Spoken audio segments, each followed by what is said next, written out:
Healthcare and Equality. Can I please welcome to the stage Isabella?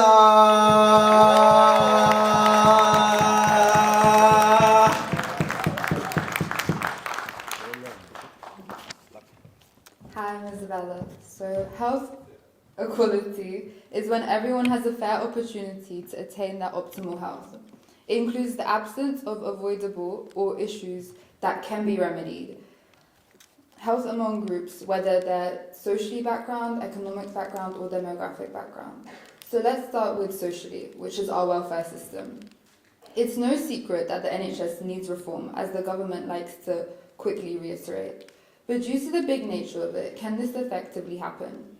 The NHS, a main component of our welfare state, in many ways is extraordinary. The work ethic of all staff involved, the masses of the people that it helps, and the treats, regardless of background, and its accessibility to those across the UK, all make the NHS an integral part of the UK. As I'm sure most of you would have seen in the headlines, under our new government, Rachel Reeves announced this term's budget will raise taxes by £40 billion. And I'm also sure many of you will know the NHS is one of the largest public spending sectors, and now there will be a £22.6 billion increase in the day-to-day health budget. This touches every single one of us, some more than others. But in terms of access, I feel our country does a good job at providing help for all of us. Although waiting times can be crazy, and I'm sure everyone here has a lot more than one bad story with the NHS. The UK has the lowest proportion of people who skipped medicine due to cost issues. That's only 2.3% of the population, which compared to about 8% of other European countries. However, preventative measures are the best way to stop a huge percentage of health issues in our country. A recent report claims that 800,000 lives in a generation could be saved just by tackling our sugar addiction in this country.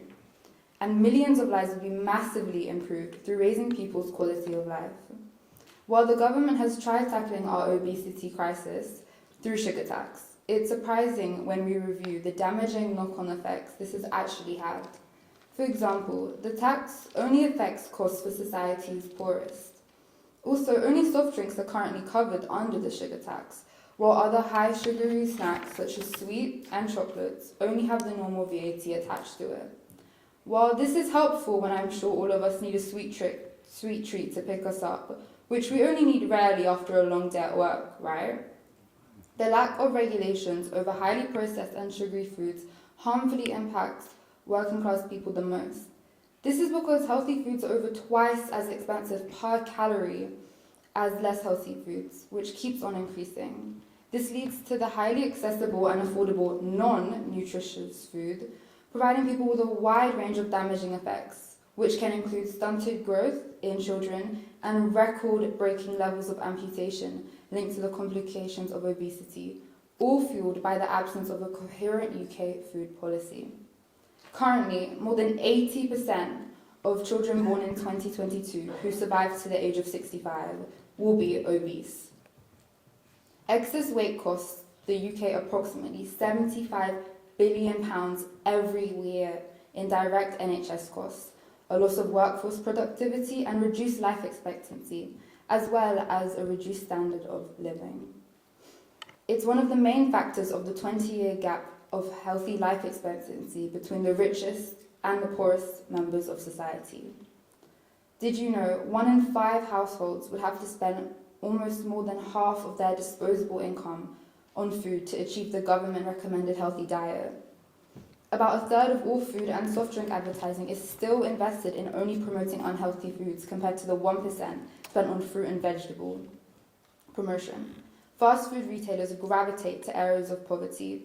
That's right, these businesses use our health as a strategy to make more money for themselves. And only 1 in 4 state schools in England is known to currently be meeting the school food nutritional requirements, starting this epidemic at a young age. So I ask you, is this really our fault, or are the odds against us from the beginning? Moving on to the main emphasis with equality, there are diseases people have no responsibility over. genetic diseases, chronic conditions, certain cancers, deformities, and countless others. Surely it's unfair people live with such a burden and it is completely randomised at birth. This is why the NHS does a good job and lessens this at least financial burden for all these people. Also, research has been done to understand genes in relation to gender and ethnic groups.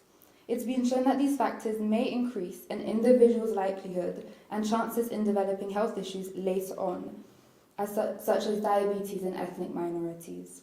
South Asian men are 50% more likely to have coronary heart disease, and sickle cell disease is more common in those of African descent, in which 1 in 12 carry a sickle cell gene.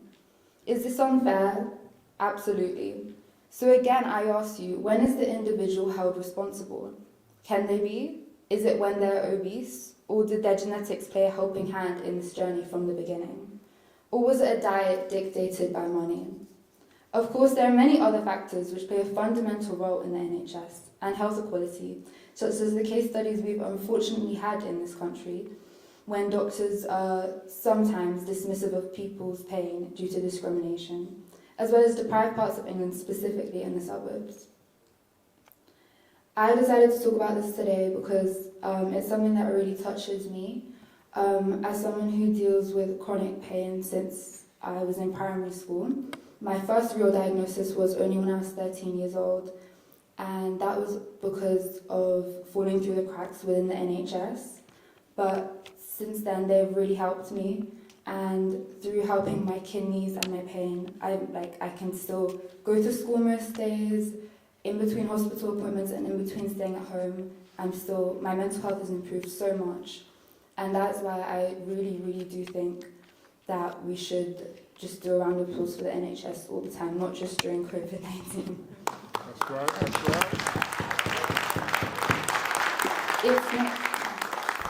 It's not an argument that health is a fundamental human right, but this means health equality is achieved when everyone can attain their full potential for health and well-being. So I urge everyone here to be a little more empathetic when it comes to the public services, especially one as big as the NHS. But also, if you're suffering with your health, make your case well like I did, as we all deserve health. Even if it will improve your life, we should all keep on trying our best to keep ourselves replenished, as small habits can move mountains and will make each day a little easier. Yep.